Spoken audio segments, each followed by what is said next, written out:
3일 경제독립TV 경제독립운동가 신동인 소장입니다.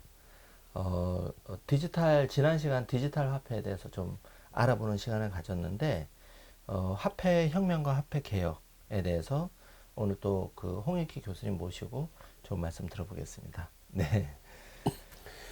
예, 사실은 이 화폐 혁명은 어떤 의미에서 이 화폐 혁명이라고 부르냐면, 이 세계 화폐나 암호화폐는 사실은 어느 날 뚝딱 탄생한 게 아닙니다. 그러니까는 많은 경제학자들이나 이런 사람들이 어느 일개 나라가 혹은 어느 일개 집단이 그 세계 통화 시스템을 독점하는 건 이게 문제가 있다. 그래서 세계 화폐라는 개념은 사실은 굉장히 오래전서부터 경제학자들이 천착했던 어떤 그런 테마예요. 그 과정을 한번 보시죠.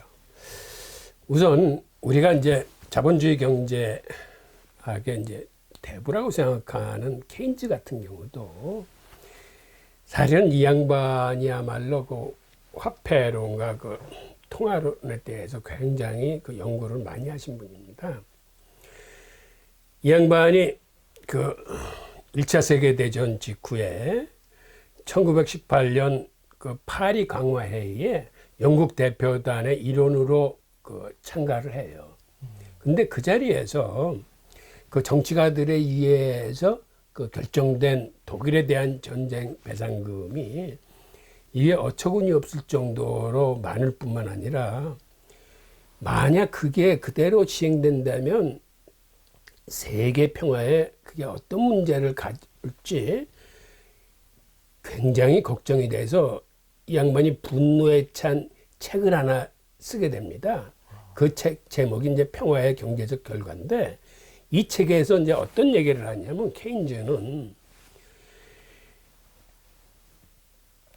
그 파리 강화에서 제대로 금융과 경제를 이해하는 정치가가 한 사람이라도 있었더라면 이런 문제는 발생할 수 없을 텐데, 라는 이런 통탄과 함께 독일이 그러한 거액의 전쟁 배상금을 갖기 위해서는 수출로 돈을 벌어야 되는데, 수출로 돈을 벌기 위해서는 독일의 마르크화를 평가절하해야만 할 거다. 즉 평가절하하기 위해서는 독일은 화폐 발행량을 크게 늘릴 거고, 그렇게 되면 인플레이션을 넘어서서 초인플레이션이 발생할 가능성이 큰데, 초인플레이션이 발생하면 사회는 극도의 혼란 속에 빠지게 되고, 그 틈을 타서 전제 정권이 등장할 거다.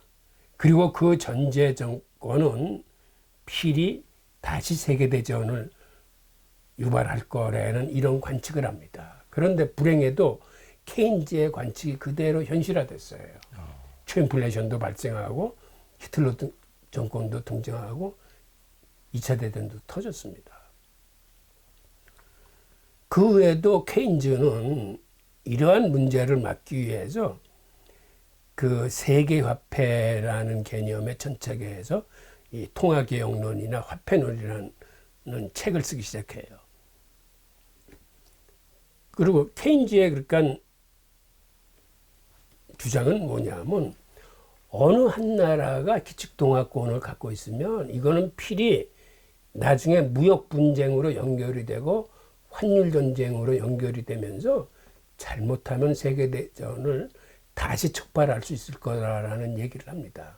그래서 어느 한 나라가 통화에 대한 독점권을 갖지 말고 세계화폐를 만들자라고 하면서,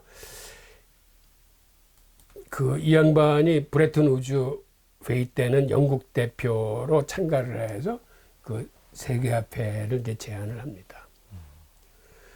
그 다음에 그 과정을 한번 다시 살펴보면, 독일에서 정말 그 초인플레이션이 발생을 하는데, 그때 독일의 그 산업을 거의 독점한 그 금융인이 탄생을 해요. 휴고 네스티스라는 금융인인데, 이 양반은 은행 대출을 받아서 그 대출금으로 각 기업을 주식을 사모으는 작전을 씁니다. 그런데 초인플레이션이 발생하니까 이 대출 금액은 나중에 갚을 때쯤 되면은 거의 휴지 조각으로 전락을 해서 아주 작은 돈으로 대출금을 갚을 수 있는데, 그간 이런 방식으로 사들인 기업이 자그마치 1535개 기업을 사들이고, 그 기업들이 갖고 있는 공장의 숫자만 해도 2888개의 공장을 갖고, 또 자기의 어떤 이런 금융의 정당성을 확보하기 위해서 신문사 60개를 사들이면서 자기한테 유리한 언론을 조성하기 시작합니다. 그리고 나중에는 초인플레이션이 어느 정도 심하게 발생하냐면 이틀마다 물가가 2배씩 폭등을 해요. 독일이. 그래서 유럽이 가장 무서워하는 게 사실은 초인플레이션이에요. 그래서 독일을 비롯한 유럽은 경제의 제일 목표가 인플레이션의 억제입니다. 그래서 독일 정권은 그렇게 화폐 발행을 마음대로 하지 않아요. 그러니까 독일 경제가 지금 강한 이유는 그들이 화폐 발행을 최소한으로 자제를 했기 때문에 그렇게 강한 요인을 갖고 있습니다. 그 다음에 브레튼 우즈 그 회의에서, 이게 1944년에 미국에서 일어난 회의인데, 이때 케인즈는 어떤 걸 주장하냐 하면, 방코르라는 세계화폐를 내놨는데, 이거는 사실은 평소에 쓰는 이런 화폐가 아니고 각국이 자국의 통화를 쓰되 무역 거래 청산만큼은 방코르 화폐를 활용하자. 즉 일정액의 무역금에 비해서 방코르를 다 나눠준 다음에 1년에 한 번씩 청산하는 과정에서 무역 수지가 흑자나 적자가 큰 나라들은 그 금액의 10% 정도를 벌금으로 내고 그 청산만 방코르를 갖고 하는 겁니다. 그러면 각국이 그런 벌금을 내기 싫어서라도 환율을 자동적으로 조절을 할 거다. 그러면 환율 전쟁이 일어나지 않고 그러한 자율 시스템에 의해서 그 무역 흑자국과 적자국 사이의 그 환율이 스스로 조정이 될 거라는 이제 그러한 시스템을 내놨는데, 이게 미국 측에 의해서 이제 거부됩니다. 그래서 미국은 브레튼 우즈 때 그 금 일원수당 35불이라는 이런 시스템에, 금태한 시스템에 이제 묶어놓게 되는 거죠. 그 다음에 우리가 잘 아는 유대인 경제학자 그 하이에크도 이 양반이 화폐 탈국가화라는 저서를 출판하면서 화폐가 어느 한 국가에 예속되지 말고 화폐는 자유롭게 발행될 수 있는 국가의 권력으로부터 떨어져 나오는 그런 화폐가 바람직하다라고 이 양반도 세계화폐를 주장하는 거죠. 그 다음에 우리가 잘 아는 밀턴 프리드만도 어떤 얘기를 했냐면, 화폐 발행이라는 건 그 나라 총 생산량을 살짝 웃돌 정도의 화폐를 발행해야지 어떤 그런 기준이나 준칙이 없이 그 무작정 발행되는 거는 그건 굉장히 위험하다. 모든 경제적인 교란 현상은 그 화폐로부터 오는 거니까는 그런 의미에서 미리 예측된 성장률에 조금 상회하는 거를 사전에 선포함으로써 누구나 화폐 발행 그 액을 가늠할 수 있는 그런 시스템을 만들자라고 하면서 그 시스템을 K-프로 준칙이라고 이름을 붙였습니다. 근데 이 K-프로 준칙을 가장 잘 따랐던 나라가 독일이에요. 그리고 이 양반도 화폐 경제학이라는 책을 쓰면서 그 서문에다가 미래의 화폐는 어떤 형태를 가지게 될 것인가 라고 물으면서 스스로 자문자답을 합니다. 과연 컴퓨터의 바이트가 될까라고 대답을 하는데 오늘날의 디지털 화폐나 암호화폐를 그 예견한 어떤 통찰력을 볼 수가 있습니다. 그 다음에 그 조지 슌페터 같은 이 학자도 그러한 그 화폐 시스템에 대한 그런 연구를 하면서 이 양반은 사실은 경력이 참 이채로운 양반인데 이 양반이 사실은 오스트리아 출신인데 거기에 재무장관을 합니다. 그리고 재무장관이 끝난 다음에는 은행 총재를 해요. 그래서 사실은 현실에서 재정정책과 금융정책, 통화정책을 주물렀던 사람이에요. 그런데 미국으로 망명하고 하버드 대학 교수가 돼서 이제 학자의 길을 걷게 됐는데 이 양반은 이런 얘기를 합니다. 자본주의가 내재적 모순에 의해 붕괴되는 것이 아니라 오히려 자본주의 스스로가 이룩한 성공에 의해 종말을 맞고 사회주의로 이행할 것으로 예측을 합니다. 근데 제가 이 문장을 보면서 느낀 거는 사회주의로의 이행이 어떤 외부 세력이나 어떤 내재적인 모순이 아니라 자본주의 스스로 너무 큰 성공한 끝에 사회주의로 간다는 거는 요번에 그 기본소득과 현대통화이론이 나오면서 이게 사실은 사회주의 그 이론을 갖고 있는 경제 이론이거든요. 그래서 이 양반이 이런 거를 예측한 게 아닌가. 그러니까 정치 시스템이 자본주의 시스템이 사회주의 시스템으로 변한다라기보다는 자본주의의 문제점을 보완하기 위해서 어떤 사회주의적인 경제 이론이 도입되는 이런 걸 예측한 게 아닌가 하는 생각을 갖게 됐고요. 그 다음에 우리가 암호화폐가 2009년 1월 달에 글로벌 금융위기 와중에 어느 날 뚝딱 탄생한 걸로 사실은 이해하기 쉬운데 사실 암호화폐도 그 이전에 한 3, 40년 동안 암호학자들에 의해서 꾸준히 개발되어 왔어요.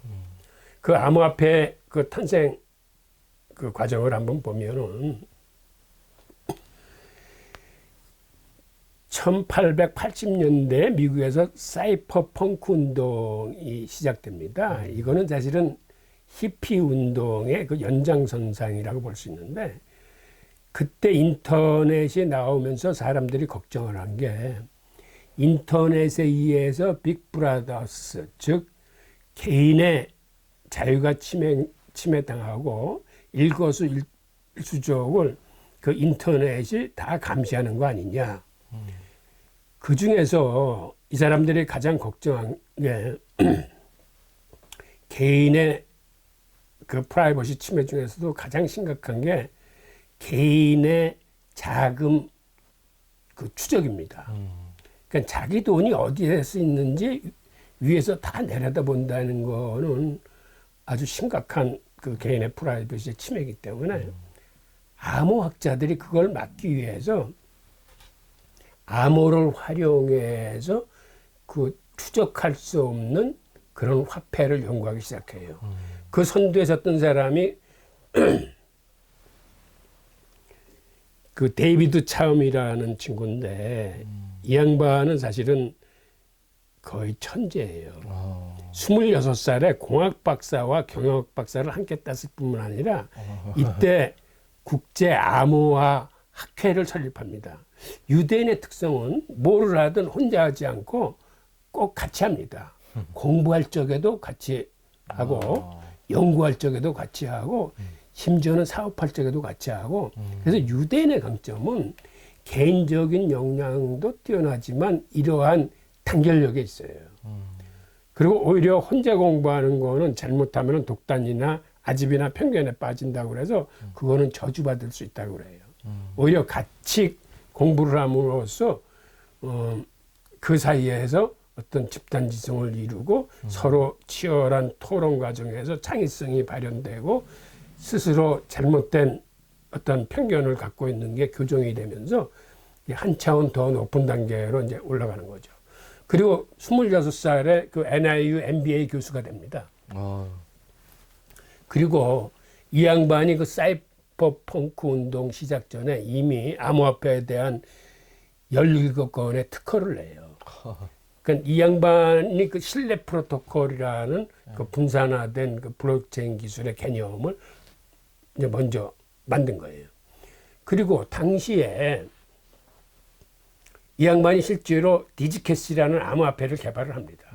그리고 이 디지캐시를 가지고 미국 내에서 회사를 설립하는 거는 조금 위험하다고 판단했는지 친구들하고 네덜란드로 건너가서 네덜란드에다 회사를 내고 근데 이 암호화폐는 기존 금융권에서 쓸 수 있는 그런 암호화폐였어요. 그래서 그 주요 은행들하고 이 화폐를 쓰기로 계약을 하고 진행되는 과정에서 일부 은행들이 미국 정부의 눈치를 보고 압력을 받아서 중도 포기를 선언합니다.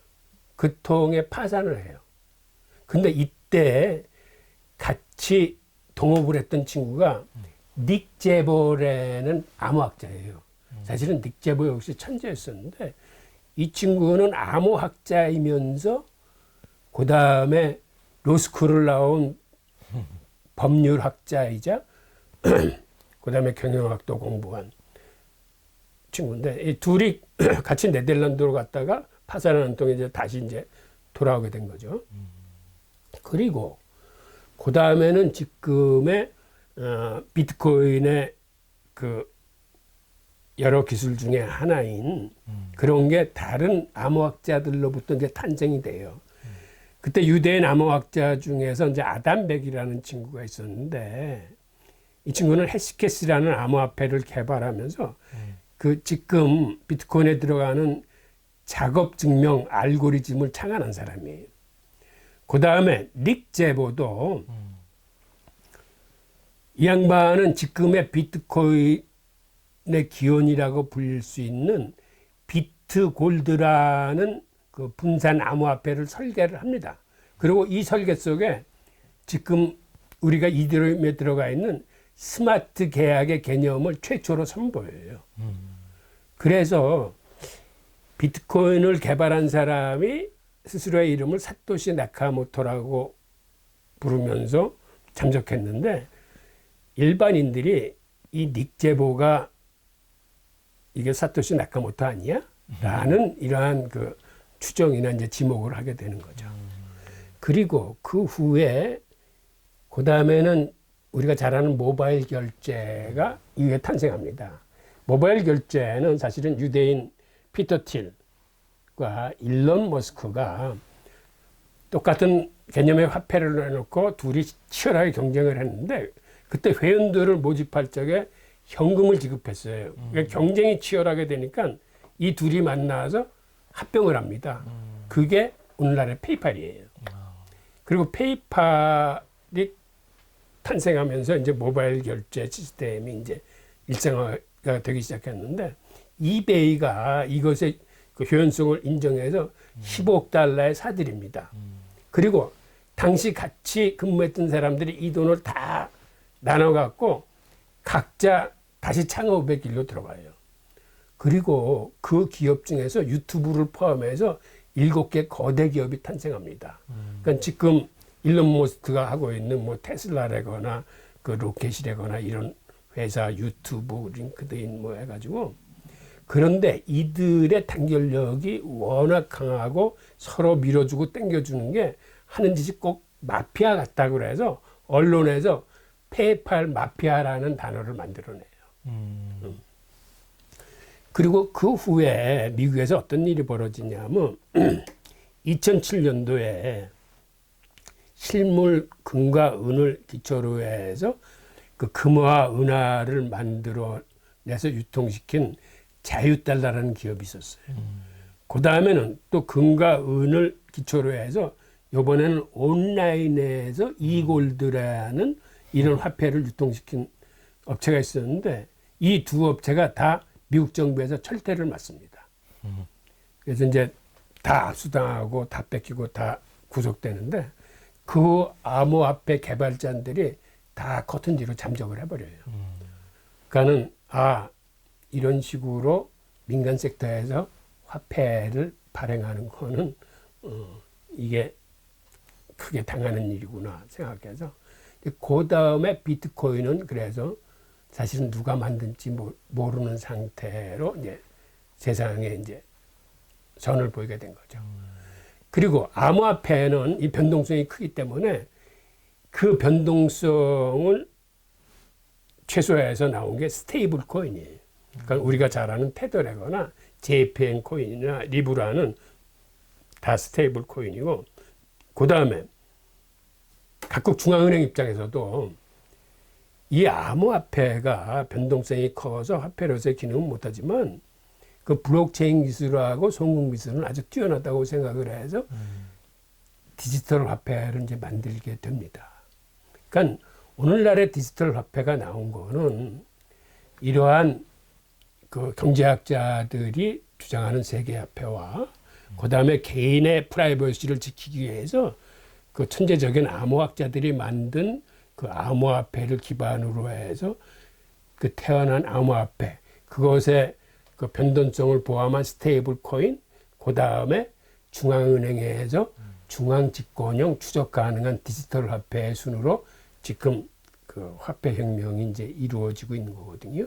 그 다음에 그런 디지털 화폐는 저번 시간에 말씀드린 대로 이건 자연스럽게 화폐 개혁으로 연결되고 있고, 즉 이런 식으로 지금 그 화폐가 그 어떤 혁명적인 변화를 이제 맞이하고 있는 거죠. 그래서 앞으로 이제 이런 디지털 화폐가 나오고, 그 다음에 이 스테이블 코인이 나오고, 금융권에서 또 쓰는 그 송금 화폐들이 나오고 그러면은, 그런데 세상 사라는 건 모든 게 다 양지로 나올 수는 없어요. 그러면은 뭔가 지하 자금이나 불법 거래 같은 거는 또 다른 방법을 찾을 겁니다. 그게 지금 탈중앙형 암호화폐가 이제 다시 득세할 수 있는 어떤 공간을 제공하는 거죠. 그러니까 디지털 화폐라는 추적 가능한 양성화폐가 나오면은 또 지하 경제에서는 지금 추적 불가능한 암호화폐가 득세를 해서 이제 그들의 영역을 확장시킬 수 있는 그러한 변화가 일어날 것으로 이제 예측을 하고 있습니다. 예. 네, 그렇군요.